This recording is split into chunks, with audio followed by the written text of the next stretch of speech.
morning, dear students. Hope you all enjoyed autumn vacation. Now we can move to the second chapter of accountancy, that is theory base of accounting. Dear students, this is a small chapter and this is also a theory chapter. In this chapter, we will learn the concepts, principles and the guidelines which are used in the process of preparing financial statements. The main intention of using these principles, concepts and rules are to bring uniformity in recording and preparing financial statements. The students, we know accounting is practiced globally. So it is very necessary to make a common procedure for the preparation of financial statements so that we can ensure the utility of these financial statements. There are certain guidelines and practices which are followed while recording transactions and preparing financial statements. Such guidelines and practices are developed on the basis of accepted accounting standards. These rules and guidelines which are used in the process of preparing accounting reports are termed as generally accepted accounting principles or GAAP.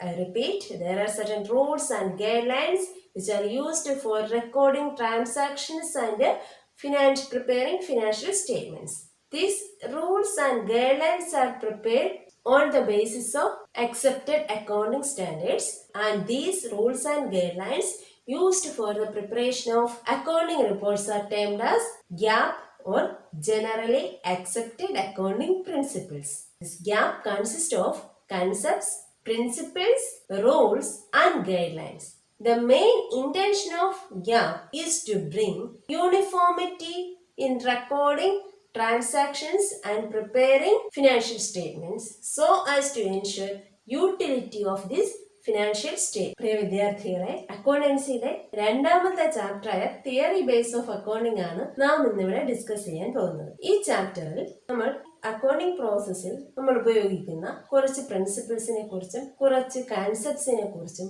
കുറച്ച് റൂൾസുകളെ കുറിച്ചുമാണ് discuss ചെയ്യുന്നത്. അപ്പോൾ എന്തിനാണ് അക്കൗണ്ടൻസിയിൽ ഈ റൂൾസും ഈ കൺസെപ്റ്റ്സും ഒക്കെ use ചെയ്യുന്നതെന്ന് ചോദിച്ചു കഴിഞ്ഞാൽ നമുക്കറിയാം അക്കൗണ്ടൻസി ലോകവ്യാപകമായി പ്രാക്ടീസ് ചെയ്യുന്ന ഒരു സയൻസ് ആണ്. അപ്പോൾ അങ്ങനെ ഉള്ള ഒരു സയൻസിന് നമുക്ക് അതിൻ്റെ യൂണിഫോമിറ്റി അല്ലെങ്കിൽ അതിനൊരു സമാന സ്വഭാവം ഉണ്ടാകേണ്ടത് വളരെ അത്യാവശ്യമാണ്. സ്ഥാപനത്തിൻ്റെ ആയിരുന്നാലും ഫിനാൻഷ്യൽ സ്റ്റേറ്റ്മെന്റ്സ് അതിൻ്റെ പ്രിപ്പറേഷൻ ഒരു ഓർഡർ ഉണ്ടായിരിക്കണം, അതിന് കൃത്യമായിട്ടുള്ള ഒരു ഗൈഡ് ലൈൻസ് ഉണ്ടായിരിക്കണം.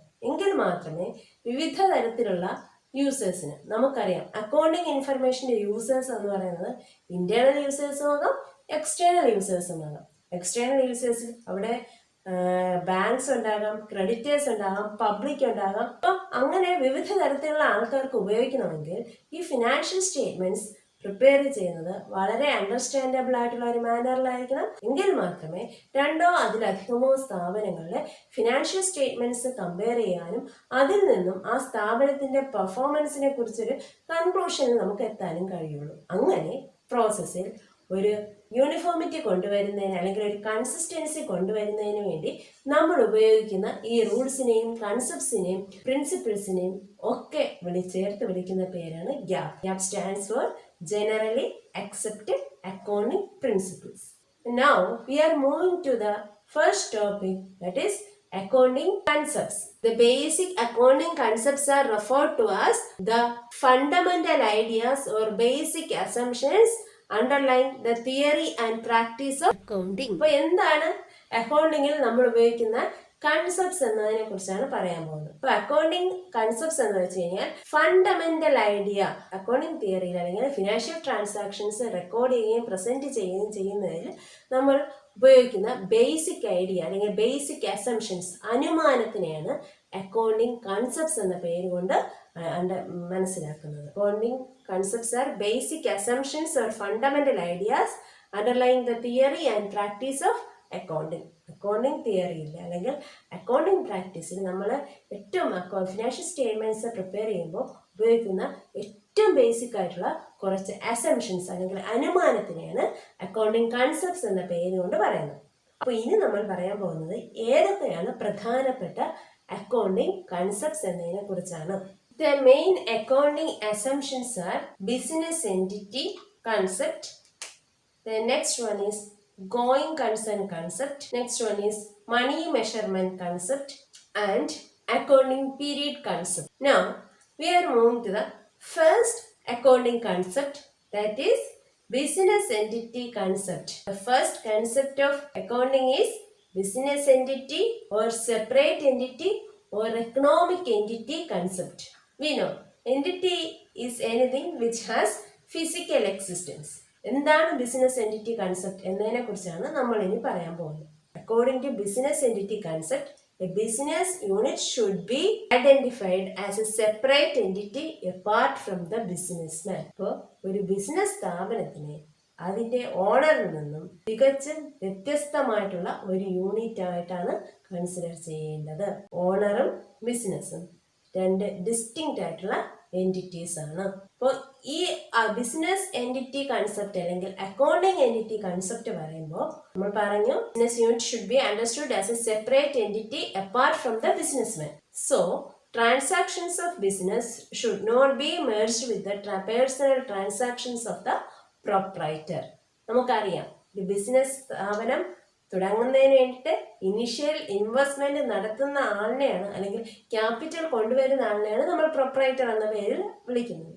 അപ്പോൾ ഈ ബിസിനസ് എൻറ്റിറ്റി കൺസെപ്റ്റ് പറയുന്നത് ഒരു പ്രൊപ്രൈറ്ററിന്റെ അക്കൗണ്ട്സും ബിസിനസ് സ്ഥാപനത്തിന്റെ അക്കൗണ്ട്സും ഒരിക്കലും എന്ത് ചെയ്യരുത്, മിക്സ് ചെയ്യരുത്. എന്ന് പറയുന്ന സ്ഥാപനം ഒരു ഓണർ അയാളുടെ ക്യാപിറ്റൽ കൊണ്ട് എസ്റ്റാബ്ലിഷ് ചെയ്തതാണെങ്കിൽ പോലും ബിസിനസ് പ്രത്യേകമാണ്. ബിസിനസ് ട്രാൻസാക്ഷൻസിനെ, ബിസിനസ്സുമായി ബന്ധപ്പെട്ട ട്രാൻസാക്ഷൻസിനെ ഒരിക്കലും തന്നെ പ്രൊപ്രൈറ്ററിന്റെ പേഴ്സണൽ ട്രാൻസാക്ഷൻസുമായിട്ട് മെർജ് ചെയ്യാൻ പാടില്ല. Now we are moving to the next concept, that is money measurement. Money measurement concept states that only those transactions and happenings which can be expressed in monetary terms are to be recorded in the book of accounts. So നമ്മുടെ recording നടത്തുമ്പോൾ express ചെയ്യാവുന്ന ട്രാൻസാക്ഷൻസിന്റെ മാത്രം സാമ്പത്തിക ഇടപാടുകളെ മാത്രമേ നമ്മൾ എന്ത് ചെയ്യാവൂ, അക്കൗണ്ട്സിൽ രേഖപ്പെടുത്താവൂ. Example പറയാണ്, രാമു 1 കിലോയുടെ ഒരു പാക്കറ്റ് ചിപ്സ് വാങ്ങി. ഒരു പാക്കറ്റ് ചിപ്സിന് രാമു കൊടുത്ത വില എന്ന് പറയുന്നത് 150 രൂപ. അപ്പോൾ ഇവിടെ ആ പ്രോഡക്റ്റ് പർച്ചേസ് ചെയ്യാൻ രാമു എടുത്ത തുകയെ നമുക്ക് എന്ത് ചെയ്യാം, മോണിറ്ററി ടേംസിൽ എക്സ്പ്രസ് ചെയ്യാം. Cost of one packet chips is ₹150. But ആ രാമു ആ ചിപ്സിൽ കഴിച്ചു കഴിഞ്ഞാൽ ആ ചിപ്സിന്റെ ക്വാളിറ്റി എത്ര ക്വാളിറ്റി ഉള്ള ചിപ്സ് ആണ്, അതിന്റെ ക്വാളിറ്റി നമുക്ക് ഒരിക്കലും മോണിറ്ററി ടേംസിൽ എക്സ്പ്രസ് ചെയ്യാൻ പറ്റില്ല. എംപ്ലോയി സ്കിൽസ്, എംപ്ലോയി പെർഫോമൻസ്, ഇതിനെയൊക്കെ നമുക്ക് ഒരിക്കലും മോണിറ്ററി ടേംസിൽ എക്സ്പ്രസ് ചെയ്യാൻ പറ്റില്ല. അതുകൊണ്ട് തന്നെ ഇതിനെ ബുക്സ് ഓഫ് അക്കൗണ്ട്സിൽ എംപ്ലോയി പെർഫോമൻസ് എന്ന് വെച്ചാൽ ക്വാളിറ്റി ഓഫ് ദ പ്രോഡക്റ്റ് എന്ന് പറഞ്ഞൊന്നും നമ്മൾ അക്കൗണ്ട്സിൽ എന്ത് ചെയ്യാറ്, ബുക്ക് ഓഫ് അക്കൗണ്ട്സിൽ രേഖപ്പെടുത്താറില്ല. രണ്ട് കൺസെപ്റ്റാണ് പറയുന്നത്. ബിസിനസ് എൻറ്റിറ്റി കൺസെപ്റ്റ് പറയുന്നു business should be understood as a separate entity apart from the businessman. So the transactions of business should not be merged with the personal transactions of businessman. രണ്ടാമത് പറയുന്നത് money measurement concept പറയുന്നത് വെച്ചാൽ പണത്തിന്റെ മൂല്യത്തിൽ നമുക്ക് രേഖപ്പെടുത്താൻ കഴിയുന്ന ഇടപാടുകളെ മാത്രമേ നമ്മൾ എന്ത് ചെയ്യാവൂ, അക്കൗണ്ട്സിൽ എൻ്റർ ചെയ്യാവൂ. പ്രോഡക്റ്റ് ക്വാളിറ്റി അല്ലെങ്കിൽ എംപ്ലോയി പെർഫോമൻസ് ഇങ്ങനെയുള്ള കാര്യങ്ങളൊന്നും നമുക്ക് പണം കൊണ്ട് രേഖപ്പെടുത്താൻ പറ്റില്ല, അതിനെ വിലയിട്ടെടുക്കാൻ പറ്റില്ല. അങ്ങനെയുള്ള കാര്യങ്ങൾ നമ്മൾ നമ്മുടെ ബുക്ക് ഓഫ് അക്കൗണ്ട്സിൽ രേഖപ്പെടുത്താൻ പാടില്ല. Students, today we discussed business entity concept, money measurement concept. We will continue the remaining portion of this chapter in the next class. Thank you.